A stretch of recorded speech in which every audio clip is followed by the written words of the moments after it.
I will go to the inventory and I will create a new note card. I'll call it playlist. Now I will also locate the dances that I already have loaded inside the HUD. I will click properties. I will copy paste the name because I want an exact copy of the name with capital letters. Now I will paste it here. Since they're all the same, I will just paste them a few times and change the numbers. Do not leave empty spaces at the end. Do not leave empty lines at the end of the file. Yeah.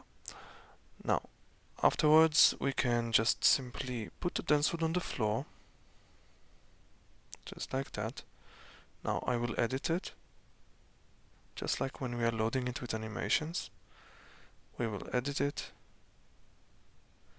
go to the content window, and I will just drag the playlist note card that I made from the inventory into the content window, wait for it to refresh so I can see it inside. Great. We can close it now and take the HUD back into our inventory.